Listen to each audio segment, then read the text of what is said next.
Coming up on First at 4, a preliminary hearing for a convicted felon that's now charged with strangling a fellow inmate. Plus, how an EMT shortage has impacted London amid an increase in calls. Dedicated to Eastern and Southern Kentucky, this is WYMT Mountain News First at 4. Good afternoon, I'm Steve Hensley. First at 4, it's a very busy news day, and we're going to begin with breaking news in Floyd County. Arrests have been made in a high-profile murder case. This video just in from Prestonsburg, where Dr. Michael McKinney and Josh Mullins were both arrested in connection with the Amber Spradlin murder case. Troopers brought Dr. McKinney and Mullins to the Floyd County Detention Center this afternoon. Now, we also understand M.K. McKinney was arrested and charged with murder. Dr. Michael McKinney and Josh Mullins, who you just saw there in that video, they are only charged with complicity to tampering with physical evidence. Amber Spradlin was found dead in the Arkansas Creek community in Floyd County a little more than a year ago in June of 2003. Now, we have a reporter gathering more information, and we understand there might be a news conference within the hour.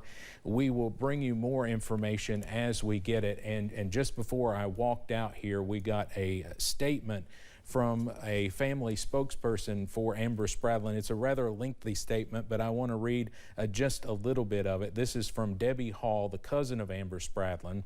She says, for the past 408 days, our family has waited for the arrest of those responsible for Amber's death and those responsible for the attempted cover-up of murder.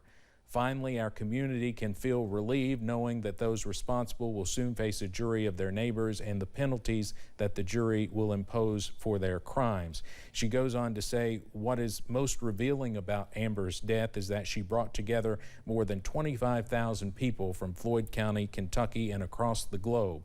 These friends of Amber will not be satisfied until the jury marches back into the courtroom with a verdict of guilty against those involved in Amber's death and the cover-up of her death, including the destruction of evidence at the Arkansas Creek home of Dr. Michael McKinney. Again, that's just part of a very lengthy statement we just received from Debbie Hall, a cousin of Amber Spradlin, who's been serving sort of as a family spokesperson since this happened. Again, 3 arrests have been made in connection with the murder of Amber Spradlin a little more than a year ago in Floyd County. We do have a reporter in Prestonsburg gathering more information, and again, there may be a news conference shortly, and we of course we hope to have a live report coming up tonight at 6 o'clock. Let's go to another developing story now out of Morgan County, where a man is accused of killing his pregnant girlfriend. An arrest citation says Jeremy Schroffnagel is charged with murder and fetal homicide. Police say he confessed to killing his girlfriend, Shannon Dustin, after an argument. The citation says Schroffnagel strangled her and cut her throat with a knife. He's being held in the Rowan County Detention Center. Well, it's a busy weather day as well. A severe thunderstorm watch is in effect for some of our counties through the evening hours. I believe we also have a warning now, and our first alert weather day continues. Meteorologist Eric Dean joins us now with the very latest. Eric.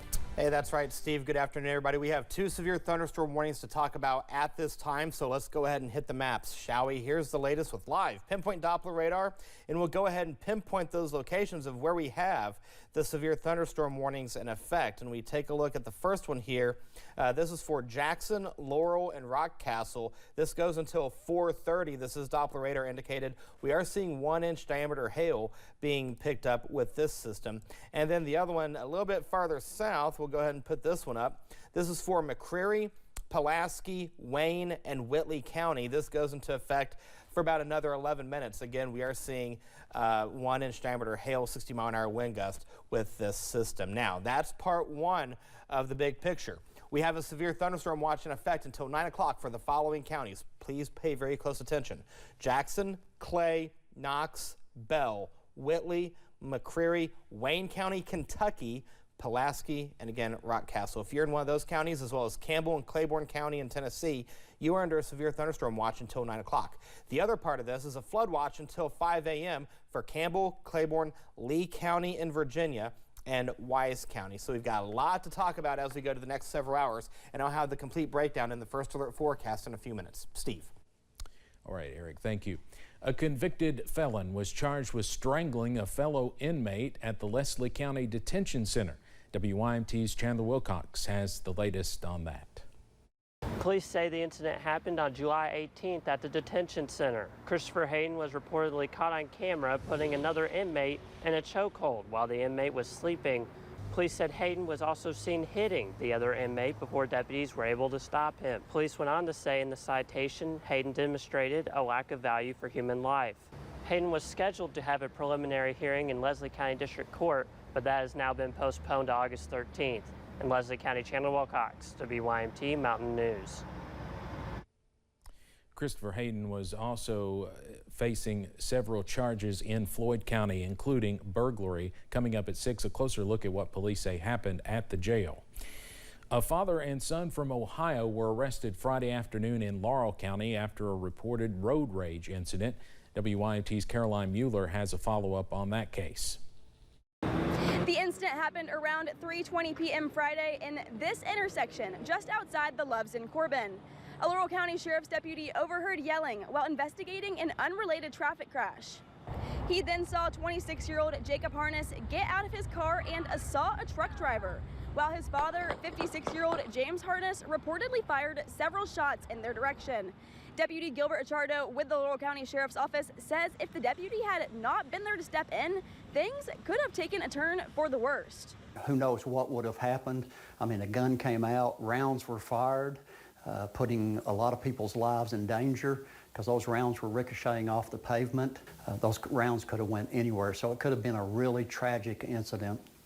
The shooter is charged with wanton endangerment and disorderly conduct, and his son is charged with assault. I'll have more details on what happened, plus how people can avoid road rage and aggressive driving habits. Tonight at 6. In Laurel County, Caroline Mueller, WYMT Mountain News. Officials say luckily no one got hurt, but this is the second road rage shooting incident in Laurel County in less than a month. Ambulance services in Kentucky are dealing with staff shortages and more runs. Officials say they believe the problems began with COVID.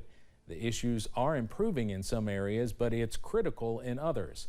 WYMT's Phil Pendleton has more.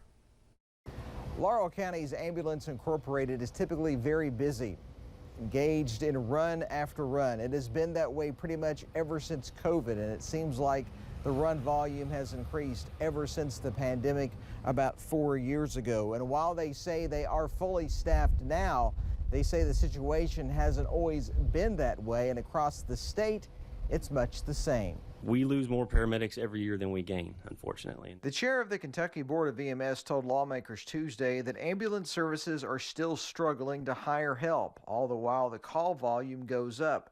The supply is dropping, the demand is increasing. Ambulance Incorporated in Laurel County is one of the busiest services in southeast Kentucky with 35 to 40 calls a day. Director Jamie Mills says they are fully staffed now. They had to spend a lot of money to do it.